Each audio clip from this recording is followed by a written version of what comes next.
एक जिस स्टार ने राजनीति में क्रांति लाने की बात कही, अचानक उसने क्यों छोड़ दी राजनीति, प्रशांत किशोर की खोल कर रखती पोल। पार्टी में नहीं इज्जत नहीं सम्मान, कार्यकर्ता और नेताओं को नौकर समझते हैं प्रशांत। रितेश पांडे ने खुलेआम बताई अंदर की बात। प्रशांत किशोर के बाद जो था जनसुराज का दूसरा सबसे बड़ा चेहरा, उसी ने क्यों कर दिया टाटा बाय बाय। जनसुराज को लग गई कार्यकर्ताओं की हाय। बिहार की राजनीति में प्रशांत किशोर के प्रयोग को एक और करारा झटका लगा है। व्यवस्था बदलने का नारा देने वाली जनसुराज अभी चुनावी हार के सदमे से उबरी भी नहीं थी कि अब उसके अपने ही सिपाही मैदान छोड़कर भागने लगे हैं।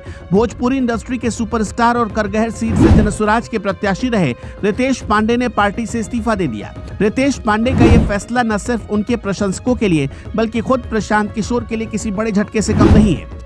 ये घटना बताती है कि बिहार की राजनीति में टिके रहना रील बनाने जितना आसान भी नहीं है। रितेश पांडे ने सोशल मीडिया प्लेटफॉर्म एक्स पर एक भावुक पोस्ट लिखकर अपने इस्तीफे का ऐलान किया। उन्होंने लिखा कि किसी राजनीतिक दल का सक्रिय सदस्य बनकर जनसेवा करना उनके लिए बेहद मुश्किल हो गया है।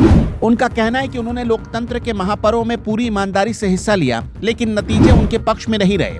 अब वो उसी काम के जरिए लोगों की सेवा जारी रखेंगे जिसके लिए वो जाने जाते हैं। यानी उनका इशारा साफ है, वो वापस अपनी सिंगिंग और अपने अभिनय की दुनिया में ही सुकून तलाश रहे हैं। ये वही रितेश पांडे हैं जो कुछ महीने पहले तक जनसुराज के मंच से बिहार को बदलने की कस्में खा रहे थे। साल 2025 के बिहार विधानसभा चुनाव में प्रशांत किशोर ने रितेश पांडे को रोहतास जिले की करगहर सीट से अपना उम्मीदवार बनाया था। रितेश पांडे ने वहां काफी पसीना बहाया। उन्होंने स्टारडम छोड़कर एक आम कार्यकर्ता की तरह गांव-गांव जाकर प्रचार किया। उनकी सभाओं में भीड़ भी खूब जुटी। लोग उनकी एक झलक पाने को बेताब रहते थे, लेकिन जब ईवीएम खुली तो हकीकत कुछ और ही निकली। जेडीयू के वशिष्ठ सिंह ने उन्हें 35,000 से ज्यादा वोटों के अंतर से हरा दिया। भीड़ वोट में तब्दील नहीं हो पाई। इस हार ने शायद रितेश पांडे को यह सोचने पर मजबूर कर दिया कि राजनीति के पिच पर बल्लेबाजी करना उनके बस की बात नहीं है। रितेश पांडे का इस्तीफा जनसुराज की रणनीति पर कई गंभीर सवाल खड़े करता है। प्रशांत किशोर ने दावा किया था कि वो अच्छे और नए लोगों को राजनीति में लाएंगे। उन्होंने भोजपुरी के कलाकारों और युवाओं पर बड़ा दाव खेला था, लेकिन चुनाव के बाद जिस तरह से भगदड़ मची, उससे लगता है कि ये प्रयोग सफल नहीं हो पाया। रितेश पांडे जनसुराज का एक बड़ा चेहरा थे।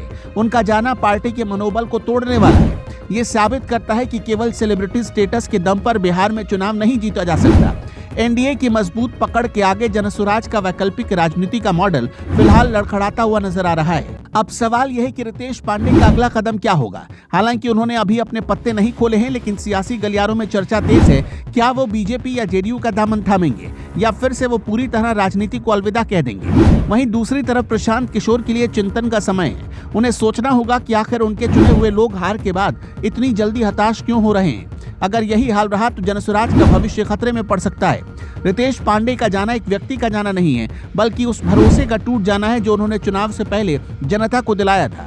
हार और जीत तो चुनाव का हिस्सा है, लेकिन पहली बार में ही मैदान छोड़ देना ये बताता है कि राजनीति में धैर्य सबसे बड़ी पूंजी है, जो शायद अभी नए नेताओं के पास नहीं है। आपको क्या लगता है, क्या रितेश पांडे का फैसला सही है या उन्हें हार के बाद भी डटे रहना चाहिए था? अपनी राय कमेंट बॉक्स में जरूर बताइएगा।